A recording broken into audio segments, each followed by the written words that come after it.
दोस्तों, जब भी पुराने खजाने की बात होती है तो लोगों को दिमाग में हलचल मचने लगती है और सबसे पहले वही पुरानी हवेली, पुराने महल और तहखाने हमारे दिमाग में आने लगते हैं। लेकिन क्या कभी आपने सोचा है कि इंसानों से दूर रेगिस्तान के पार घनी घनी पहाड़ियों में भी खजाना छुपा हो सकता है? जी हाँ, हम बात कर रहे हैं वैली ऑफ द किंग्स की। एक ऐसी जगह जो अपने अंदर जाने कितने राज दफन किए बैठी है। ये जगह आज भी इंसानों की समझ से परे है। मिस्र देश की वैली में बने ऊंचे ऊंचे पिरामिड किसी अजूबे से कम नहीं। और सबसे बड़ी बात यह है कि ये पिरामिड 5000 साल पुराने हैं और इन्हें बड़े बड़े पत्थरों से बनाया गया है। पत्थरों को इतने बेहतरीन ढंग से व्यवस्थित किया गया है कि आज के समय में ऐसा करना शायद नामुमकिन होगा। और इन सभी पत्थरों का वजन तकरीबन 50,000 किलोग्राम से 70,000 किलोग्राम के बीच में है। तो आखिर 5000 साल पहले इंसानों के पास ऐसी कौन सी टेक्नोलॉजी होगी जिससे उन्होंने इतने भारी भारी पत्थरों को इतनी ऊंचाई तक जमाया होगा? दोस्तों, आज हमारे पास दुनिया में सबसे हाई टेक्नोलॉजी वाली क्रेन मशीन भी 20,000 किलोग्राम से ज्यादा वजनी पत्थर नहीं उठा सकती। तो फिर 5000 साल पहले इंसानों ने कैसे किया होगा? ये सवाल वाकई में हैरान करने वाला है। क्या ये पिरामिड इंसानों ने नहीं बल्कि किसी दूसरी दुनिया के एलियंस ने बनाए होंगे? ऐसे कई सवाल हमारे जहन में आते हैं, लेकिन इनका जवाब आज तक कोई नहीं ढूंढ पाया। आज हम इस वीडियो में वैली ऑफ किंग्स के नाम से मशहूर उस जगह की पड़ताल करेंगे जहां अब तक कई तरह की सभ्यताएं और खजाने पाए गए हैं। तो हमारे साथ अंत तक बने रहिए। इजिप्ट में एक पुराना शहर है जिसका नाम कैरो है और इस शहर से तकरीबन 500 किलोमीटर की दूरी पर एक बहुत बड़ी वैली है। इस वैली में बड़े बड़े लाइमस्टोन के पहाड़ मौजूद हैं और इसी वैली में छुपे हैं ऐसे कई रहस्य जिनके बारे में एक आम इंसान सोच भी नहीं सकता। कुछ राज सामने भी आए मगर अपने साथ लाए कई सारे सवाल, और इन्हीं सवालों का जवाब ढूंढने के लिए किंग्स वैली में पिछले 200 सालों से खुदाई का काम चल रहा है। मिस्र देश की सभ्यता करीब 5000 साल पुरानी है और करीब 4500 साल पहले जब इजिप्ट मर जाया करते थे तो उन्हें आम लोगों की तरह किसी साधारण ताबूत में नहीं दफनाया जाता था, बल्कि बड़े बड़े पिरामिड बनाए जाते थे।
पहाड़ के नीचे एक सीढ़ी जैसे आकार का कुछ दिखाई दे रहा था। गौर से देखने पर कार्टर को समझ में आ गया कि सीढ़ी को इंसानों द्वारा बनाया गया है, क्योंकि उसमें छैनी और हथौड़ी के निशान दिखाई दे रहे थे और ये सीढ़ी नीचे पहाड़ के अंदर जा रही थी। कार्टर ने तुरंत अपनी खुदाई करने वाली टीम को बुलाया और खुदाई का काम स्टार्ट करवा दिया। धीरे धीरे खुदाई होती गई और एक के बाद एक सीढ़ियां निकलती गई। अब एक बात तो तय हो चुकी थी कि ये सीढ़ियां किसी बहुत बड़े रहस्य का पर्दाफाश करने वाली हैं। सभी लोग बेसब्री से खुदाई पूरी होने का इंतजार कर रहे थे। लगातार खुदाई होती गई और फिर जो सामने आया उसे देखकर सारी टीम हैरान रह गई। किंग्स वैली के पहाड़ के अंदर एक टॉम्स का चैम्बर मिल चुका था, जिसका दरवाजा पूरी तरह से बंद था। सूत्रों की माने तो इस चैम्बर का दरवाजा 3000 साल पहले बंद कर दिया गया था। ये चैम्बर इतनी अच्छी तरह से सील किया गया था कि पानी तो दूर, हवा भी अंदर नहीं जा सकती थी। हावर्ड कार्टर एक ऐसे रहस्य को जानने वाला था जो पिछले 3000 साल से सभी के लिए एक सीक्रेट बना हुआ था। जब एंट्रेंस पर लगे पत्थरों को हटाया गया तो अंदर का नजारा वाकई हैरान करने वाला था। चैम्बर के अंदर बहुत सारा खजाना भरा पड़ा था, जिसमें सोने से बनी मूर्तियां, किंग्स की पर्सनल चीजें, सोने की टेबल, कुर्सी और किंग्स के आभूषण व कपड़े मौजूद थे। इस चैम्बर के अंदर हजारों किस्म का खजाना भरा हुआ था। वहीं पास में एक दूसरा चैम्बर भी मौजूद था, जिसमें किंग्स के ताबूत को दफनाया गया और किंग्स की मम्मी को अच्छी तरह से ढका गया था। किंग्स की मम्मी का कॉफिन कवर लगभग 90 किलोग्राम का था और ये बिल्कुल प्योर सोने का बना हुआ था। और इस चैम्बर की दीवारों पर बहुत सारी पेंटिंग्स बनी हुई थी और सबसे हैरानी वाली बात तो ये थी कि इन पेंटिंग्स का कलर अभी भी चमक रहा था। हावर्ड कार्टर की ये डिस्कवरी दुनिया भर के सारे रिसर्चर को हैरान कर रही थी। आर्कियोलॉजिस्ट और रिसर्चर के मन में ये सवाल आ रहा था कि जब किंग्स वैली के सारे टॉम्स लुटेरों ने लूट लिए तो फिर ये टॉम्स कैसे बच गया, और टॉम्स के अंदर पाई गई मम्मी कौन से किंग्स की है, और चैम्बर के अंदर बनी इन पेंटिंग्स का क्या मतलब था। इन सारे सवालों का जवाब जानना बहुत ही जरूरी हो गया था। टॉम्स के अंदर मिली मम्मी का डीएनए टेस्ट किया गया और जो बात निकलकर सामने आई वो हैरान करने वाली थी। ये मम्मी एक 18 साल के लड़के की थी और जब इस मम्मी का डीएनए किंग्स वैली में मिले बाकी मम्मी के डीएनए से मैच किया गया तो पता चला टॉम नंबर 55 में पाई गई मम्मी इसके पिता की मम्मी थी और टॉम नंबर 35 में पाई गई मम्मी इसकी माँ की मम्मी थी और इस किंग का नाम टुटनखामुन था। रिसर्च में पता चला कि टुटनखामुन को जब राजा बनाया गया तो उसकी उम्र महज 8 साल थी और मात्र 10 साल शासन करने के बाद टुटनखामुन की मौत हो गई। इनके बारे में इससे ज्यादा पता नहीं लगाया जा सका क्योंकि इस दौर में बहुत ज्यादा टेक्नोलॉजी नहीं थी और कुछ सालों बाद 1939 को टुटनखामुन के बारे में पता लगाने वाले हावर्ड कार्टर भी इस दुनिया से चल बसे और इसके बाद किंग्स वैली का काम बंद कर दिया गया। इसके कई सालों बाद जब टेक्नोलॉजी का दौर आया तो आलिया इस्माइल ने एक बार फिर से टुटनखामुन की मिस्ट्री को सॉल्व करने का निश्चय किया और वो किंग्स वैली पहुंच गई। आलिया के दिमाग में बार बार एक ही सवाल आ रहा था कि जब किंग्स वैली के सारे टॉम्स लुटेरों ने लूट लिए तो फिर टुटनखामुन का टॉम्स कैसे बच गया। इसके लिए आलिया और उनकी टीम ने ड्रोन कैमरे की मदद से किंग वैली को ऑब्जर्व किया और उन्हें किंग्स वैली के ऊपर पानी के गुजरने का रास्ता बनाया।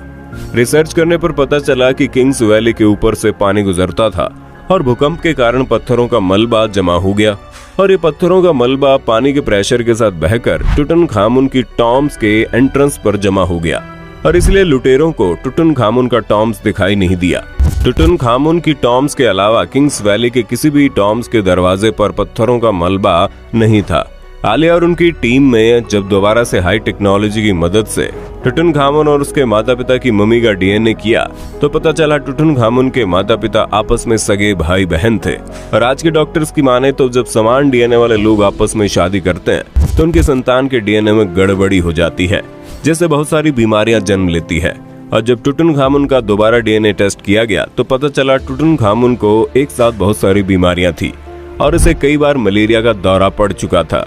उसकी रीढ़ की हड्डी भी टेढ़ी थी, इसलिए मात्र 18 साल की उम्र में ही टुटनखामुन की अचानक मौत हो गई।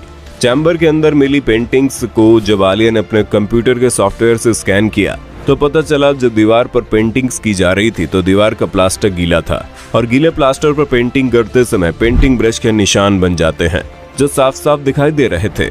लेकिन ऐसा क्या हुआ होगा कि उन लोगों के पास इतना भी वक्त नहीं था कि वो प्लास्टर के सूखने का इंतजार करे। शायद टुटनखामुन की मौत अचानक से हुई होगी, इसलिए उन लोगों को चैम्बर बनाने के लिए ज्यादा वक्त नहीं मिला होगा। दोस्तों आज के लिए इतना ही। अगर आपको वीडियो पसंद आया तो लाइक जरूर कीजिए। ऐसे अमेजिंग और रहस्य भरी जानकारियों के लिए हमारे चैनल को सब्सक्राइब करना मत भूलिए।